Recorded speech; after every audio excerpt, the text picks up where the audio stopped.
Hello friends, welcome to more creative. दोस्तों, आज 18 मार्च दिन बुधवार है, वह हिंदी महीना चैत और कृष्ण पक्ष की चतुर्दशी है। तो चलिए शुरू करते हैं आज की बड़ी खबरें। यदि आपको खबरें पसंद आए तो वीडियो को लाइक जरूर करिएगा और इसी प्रकार की खबरों के लिए आप चैनल को सब्सक्राइब कर बेल आइकन पर क्लिक कर दें। दोस्तों, आप हमें प्रदेश के किस जिले से देख रहे हैं कमेंट बॉक्स में जरूर बताइएगा। दोस्तों, रसोई गैस सिलेंडर को लेकर बड़ी खबर आई है।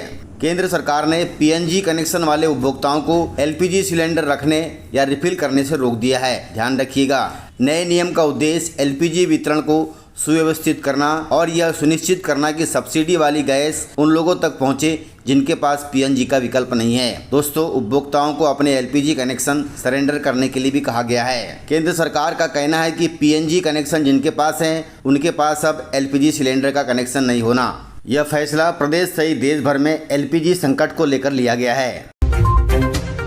देश के 5 राज्यों में होने वाले विधानसभा चुनाव की तारीखों का हुआ ऐलान। गाइस, चुनाव आयोग ने देश के 4 राज्यों तथा 1 केंद्र शासित प्रदेश के विधानसभा चुनाव की घोषणा कर दी है। मुख्य निर्वाचन आयुक्त ज्ञानेश कुमार ने रविवार को नई दिल्ली में असम, पश्चिम बंगाल, तमिलनाडु, केरल और पांडिचेरी के विधानसभा चुनाव की तारीखों का ऐलान कर दिया है। गाइस, असम, केरल और पांडिचेरी में एक चरण में 9 अप्रैल को मतदान होगा। वहीं तमिलनाडु में भी एक चरण अर्थात 23 अप्रैल को मतदान होगा, जबकि पश्चिम बंगाल में 2 चरणों में मतदान होगा। पहले चरण का मतदान 23 अप्रैल को होगा, दूसरे चरण का मतदान 29 अप्रैल को होगा। इसके अलावा अलग अलग राज्यों की 8 विधानसभा सीटों पर 9 अप्रैल तथा 23 अप्रैल को भी उपचुनाव होंगे। इन सभी विधानसभा सीटों की मतगणना 4 मई को हो जाएगी, अर्थात 4 मई को चुनाव नतीजे आ जाएंगे। चुनाव तारीखों के ऐलान के साथ ही संबंधित राज्यों में चुनाव आचार संहिता भी लागू हो गई है।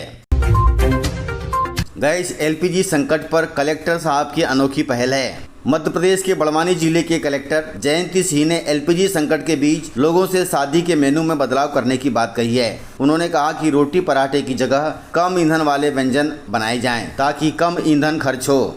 उनके इस सुझाव पर सोशल मीडिया पर तीखी प्रतिक्रियाएं आई हैं, जहां लोगों ने जमीनी हकीकत से अनजान होने की बात कही है, अर्थात कलेक्टर साहिबा की यह पहल काम नहीं आएगी। गाइस, पाकिस्तान की एयर स्ट्राइक ने काबुल में बिछाई हैं लाशें। दक्षिण एशिया के 2 पड़ोसी मुल्कों पाकिस्तान तथा अफगानिस्तान के बीच तनाव अब एक भीषण युद्ध की शक्ल ले चुका है। सोमवार 16 मार्च की काली रात अफगान की राजधानी काबुल के लिए मौत का पैगाम लेकर आई। मीडिया रिपोर्ट्स के अनुसार पाकिस्तानी वायुसेना के लड़ाकू विमानों ने काबुल के रिहायशी इलाकों और एक बड़े अस्पताल को अपना निशाना बनाया। इस भीषण हमले में अब तक 400 लोगों के मारे जाने की पुष्टि हुई है, जबकि 250 से अधिक लोग जिंदगी और मौत के बीच जूझ रहे हैं। दोस्तों, मध्य प्रदेश के सरकारी अस्पतालों में चल रहा है घटिया क्वालिटी की दवाओं का खेल। सरकारी अस्पतालों में अमानक दवाओं की सप्लाई का मामला सामने आया है। साल 2026 के पहले महीने में ही 10 तरह की दवाएं अमानक पाई गई हैं। इसमें से 7 दवाएं सिर्फ फरवरी में ही अमानक पाई गई हैं। इन दवाओं में सिफिक्सिम, एमिकेसिन, सिप्रोफ्लोक्सेसिन, मेरोपेनम जैसी एंटीबायोटिक दवाएं शामिल हैं। ये मरीजों के जीवन को खतरे में डाल सकती हैं, इसलिए इन दवाओं से दूरी बनाए रखें। गाइस, मध्य प्रदेश में शिक्षकों के मुद्दे पर अपनी ही सरकार के खिलाफ आ गए भाजपा सांसद। मध्य प्रदेश के करीब 1.5 लाख शिक्षकों पर मंडराते संकट को देखते हुए होशंगाबाद नरसिंहपुर से लोकसभा सांसद दर्शन सिंह चौधरी ने सीधे केंद्रीय शिक्षा मंत्री धर्मेंद्र प्रधान जी को पत्र लिखा है। उन्होंने मांग की है कि सुप्रीम कोर्ट में पुनर्विचार याचिका दायर की जाए ताकि 2009 के पहले भर्ती हुए 1.5 लाख शिक्षकों को टीईटी परीक्षा पास न करना पड़े।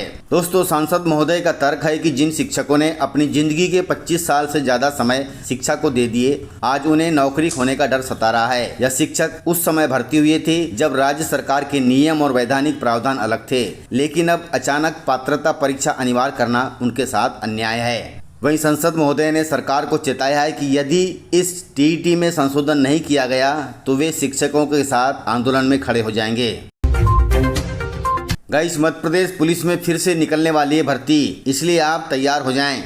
मध्य प्रदेश पुलिस में 9,700 पदों पर नई भर्ती की योजना बना ली गई है। जानकारी के अनुसार पुलिस मुख्यालय की चयन और भर्ती शाखा ने इसका प्रस्ताव राज्य शासन को भेज भी दिया है। इस प्रस्ताव में 7,500 सिपाही हैं, 1,000 ड्राइवर हैं और 1200 मिनिस्ट्रियल स्टाफ के पद शामिल हैं। वहीं चयन और भर्ती शाखा ने प्रदेश के सभी जिलों से रिक्त पदों की जानकारी इकट्ठा करने के बाद यह प्रस्ताव तैयार किया है। अधिकारियों के अनुसार फिलहाल प्रदेश में सिपाही के हजारों पद खाली हैं। हर साल यह संख्या बढ़ भी जाती है क्योंकि हर साल 11-12 हजार पुलिसकर्मी रिटायर होते हैं। इसलिए सरकार ने फैसला लिया है कि सिंहस्थ 2028 से पहले प्रदेश में पुलिस भर्ती पूरी कंप्लीट की जाएगी। दोस्तों, आपको बता दें कि मध्य प्रदेश में पुलिस बल की कमी को देखते हुए मुख्यमंत्री डॉक्टर मोहन यादव ने पहले ही यह ऐलान किया है कि मध्य प्रदेश में पुलिस के 22,000 पद भरे जाएंगे। इसी के तहत अब इन भर्तियों को चरणबद्ध तरीके से किया जा रहा है। फिलहाल आरक्षक भर्ती 2025 के 7,500 पदों पर फिजिकल परीक्षा चल रही है और 2026 में भी लगभग 9,500 पदों पर यह भर्ती होगी। इसलिए जो भी युवा इच्छुक हैं वे अभी से तैयारी में जुट जाएं। गाइस, मध्य प्रदेश और छत्तीसगढ़ में आंधी तूफान के साथ बारिश का अलर्ट जारी किया गया है। 18 मार्च से मध्य प्रदेश, छत्तीसगढ़ और राजस्थान में मौसम में बदलाव हो सकता है। इन राज्यों में पश्चिमी विक्षोभ का असर शुरू हो रहा है। अगले 3 दिन यानी 18 से 20 मार्च तक मध्य प्रदेश के कई जिलों में आंधी, बारिश और गरज चमक हो सकती है। वहीं छत्तीसगढ़ में भी तेज हवाओं के साथ बारिश का अलर्ट जारी किया गया है, जिससे तापमान में थोड़ी गिरावट हो सकती है। इसके अलावा राजस्थान में भी आंधी और हल्की बारिश का असर दिखेगा। मौसम विभाग के मुताबिक अगले कुछ दिन मौसम में बदलाव आएगा, जिससे लोगों को गर्मी से कुछ राहत मिल सकती है। गाइस, मध्य प्रदेश में एनएचएम कर्मचारियों के वेतन पर बड़ी खबर आ रही है। मध्य प्रदेश के राष्ट्रीय स्वास्थ्य मिशन ने अपने संविदा कर्मचारियों, आशा कार्यकर्ताओं और आशा पर्यवेक्षकों के लिए भुगतान प्रक्रिया में महत्वपूर्ण बदलाव किया है। यह बदलाव 1 अप्रैल 2026 से लागू हो जाएगा। बदलाव के तहत अब केवल बायोमेट्रिक सर्टिफिकेशन के माध्यम से ही कर्मचारियों को वेतन और अन्य आर्थिक लाभ दिए जाएंगे। इसका मतलब यह है कि कर्मचारियों को अपना अंगूठा बायोमेट्रिक स्कैनर पर लगाकर सत्यापन करना होगा, तभी उनके भुगतान की जानकारी कोषालय तक भेजी जाएगी। यह फैसला इसलिए लिया गया है क्योंकि कुछ महीने पहले भोपाल समेत प्रदेश के कई जिलों में फर्जी पहचान के साथ ऐप पर उपस्थिति दर्ज करने के मामले सामने आए थे। ऐसा दोबारा न हो, इसके लिए यह बदलाव किया जा रहा है, जो कि बहुत अच्छी बात है।